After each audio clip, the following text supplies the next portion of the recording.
I still can't believe what I'm seeing. Arsenal are about to start the season as defending champions? Somebody wake me up from this nightmare. Mikel Arteta has genuinely changed the lives of these gooners, I swear to God. Yeah, pack it up lads, it was fun while it lasted. To be honest, life was fun when Arsenal used to be a banter club. You know, that peak Arsenal fan TV era. But to be fair, Arsenal and Mikel Arteta have come a long way. To understand how bad things were for the Gunners, we have to go all the way back to Arsene Wenger days. Before Arsenal became the team everyone else had to catch, they spent like 2 decades as the banter club of English football. All of it traces back to Arsene Wenger after becoming the Invincibles. Call me crazy, but I think things started going bad when Arsenal moved from Highbury to the Emirates in 2006. After they spent all that money on the stadium, the winning just stopped. And since they were in the Champions League final with Barcelona that same year, every football fan was expecting them to come back again within the next 5 years. But could you believe that Arsenal went 9 years without a single trophy between 2006 and 2014?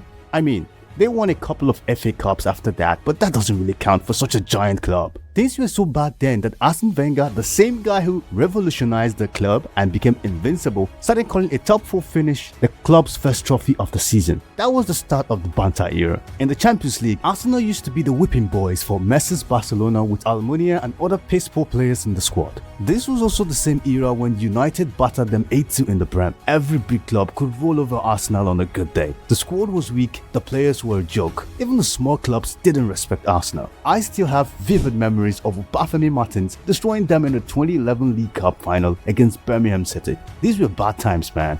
Or good times if you're an Arsenal hater. These spankings convinced the board to stop buying obscure wonder kids and invest in superstars. Mesut Ozil was the big signing of that era. He had to be there for the hype on that transfer day. From the window closing, and Arsenal have pulled off the signing of Mesut Ozil. A 5-year contract was put on the table to him. He has signed that. Mesut Ozil is now going to be playing in the Premier League for Arsenal. Arsenal fans were so happy that things were about to change at their club. They also went ahead and bought Alexis Sanchez the following season. Even though the performances improved, none of these big signings changed anything for the club. But do you know who the club captain was during this era? Mikel Arteta. We'll get to that later in the video. For now, let's focus on how Arsenal kept stinking up the place and providing us with premium banter material. Things took a dark turn when Bayern Munich destroyed Arsenal 5-1 in the first leg of a Champions League match in February 2017. It was like watching men against boys. Arsenal lost the return leg 5-1 as well, a 10-2 aggregate hammering that dumped them out of Europe at the same stage for the 7th season running. This was the peak era of Arsenal fan TV, the era that gave us some of these bangers. I'm not making it poisonous. This fucking fraud is making it poisonous, yeah? 10-2 on aggregate in 2 years, blood. 10-2, blood, yeah? We moved to Emirates to compete with this. You call that competing? This was the breaking point for hardcore gooners. Enough was enough. This was also the start of the WengerOut movement. WengerOut banners used to pop up in random places. I remember one time when a plane flew a WengerOut banner over the Emirates. Another one showed up at a World Cup qualifier between New Zealand and Fiji. The Arsenal board didn't care at all as long as the club kept qualifying for Europe. Arsene Wenger kept getting handed new contracts, kept half joking that the fans wanted him dead. But by 2018, the abuse and pressure had become too much for Wenger to handle, so he decided to step away. And I would like as well to thank everybody at the club who makes this club so special. And I would invite you and really push to support these players, the staff who remains behind me. Arsenal needed a complete exorcism and a makeover, so they decided to hire the hottest young manager in town, Unai Emery. Emery was a legit coach with 3 Europa League titles at Sevilla and a league title at PSG. So he was the trusted hand to usher Arsenal into the new era. Everything changed after that first interview when he said, "Good evening." It was over right there and then. The British press played into the meme and mocked him for his accent. His broken English became a punchline every time the team messed up on the pitch. The pain was too much for Arsenal fans, but things became unbearable when Chelsea battered Arsenal 4-1 in the Europa League final. This was the one trophy Unai Emery was a specialist in, and he got humbled by Arsenal's arch-rival? Nah, he had to go, blood.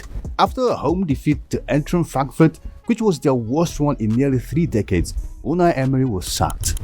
Arsenal panicked and hired Freddie Ljungberg as caretaker manager there. Ljungberg was part of the Invincibles, so his presence was meant to stabilize the sinking ship. Ljungberg's time at Arsenal was just unforgettable. With Ljungberg gone, it was time for panic stations. Which respectable manager could take over this shit show? who could steady the ship and help Arsenal become relevant once again? The answer came from the blue side of Manchester when Arsenal appointed Mikel Arteta, who was basically Pep Guardiola's sidekick. Arsenal fans were conflicted about him, but they also wanted to give Arteta a chance because he was a former club captain. If not for anything, at least he could bring what he learned from Guardiola to the Emirates. At first, signing Arteta felt like a mistake. The team didn't improve at all. The defense was still crap.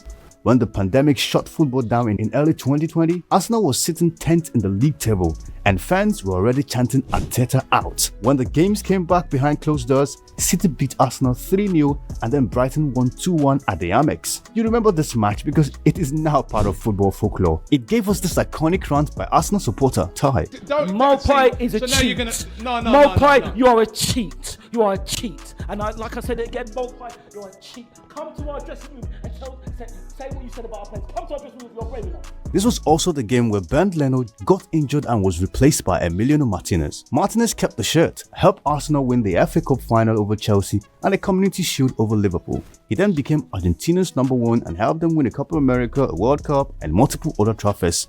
But back to Arsenal. After winning that FA Cup, Arteta was now on a different type of time. He told his squad the club would run on 3 non-negotiables: respect, commitment and passion. And he was dead serious. The first player out was Mesut Ozil, Wenger's last great romantic signing and a genuine cult hero. Then came the big one, Pierre-Emerick Aubameyang, who was the captain and the top scorer, fresh off winning Arteta his first trophies. All it took was one disciplinary breach for the manager to strip him of his armband and send him packing. Alexander Lacazette and Nicolas Pepe went out the same door soon after. None of this looked clever at the time since Arsenal finished 8th in both of Arteta's first full seasons, the exact position that had gotten Emery fired. In the 2021-2022 season, they threw away 4th place in the final week and gifted it to Tottenham again. Even though Arsenal were not contenders, things were starting to shift a bit in the league. Word on the street was that Guardiola still treated Arsenal like a make-a-wish kid. He would give Arsenal and Arteta props even after beating them soundly.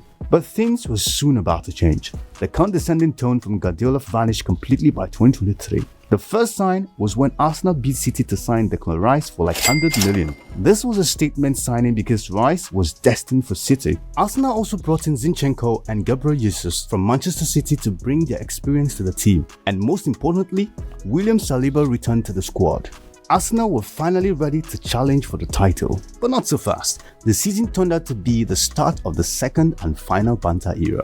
Arsenal were on top of the table for 248 days in 2022 and 2023 and held an 8-point cushion in April before dropping crucial points against Liverpool, West Ham and Southampton. This battle job ended up handing Man City the title. The next season was even more cruel. Arsenal made the bold call of signing David Raya to replace Aaron Ramsdale. The decision was highly criticized at the time because Ramsdale looked like a decent keeper. The swap actually worked and helped Arsenal win the 17th of their last 19 games. But despite this crazy run, they still finished 2 points behind Manchester City. Another year with a trophy and bottling the league to their main rivals. The next season, Arsenal finished second again, 10 points behind Liverpool this time, but the Champions League campaign was encouraging. Those 2 Declan Rice free kicks helped them dispatch Real Madrid before narrowly getting knocked out by eventual winners PSG across 2 legs.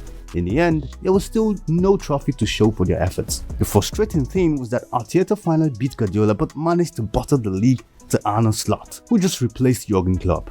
Butlers FC became its own genre of joke online. It now became cool to say, why argue with an Arsenal fan when you can just wait? After 3 near misses, shouts of Arteta out started becoming loud. There was a feeling around the Emirates that this was their best chance to win the league in years. And if they can't get it over the line, maybe it was time to get a more ruthless manager who could do it. Even Arteta truthers were saying that the 2025-2026 season was Arteta's last chance. Imagine that, all of a sudden, finishing second was no longer enough for the Banter club. Arsenal came into that season with a new approach on corners. They signed Gyökeres, Zubimendi and Eze and played Obviously. Let it all go.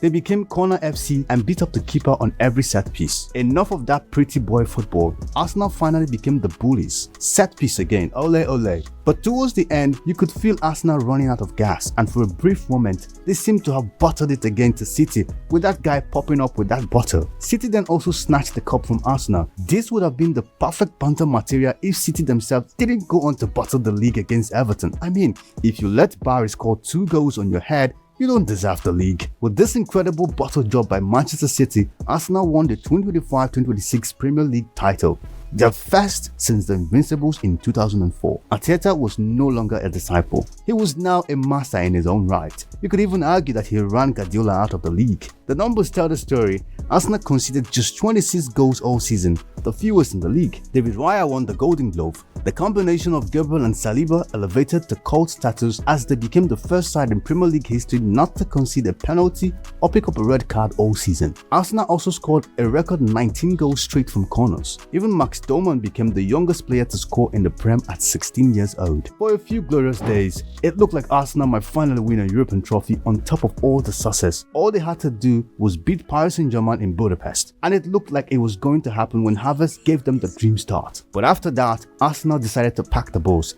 PSG equalized through an Ousmane Dembele penalty.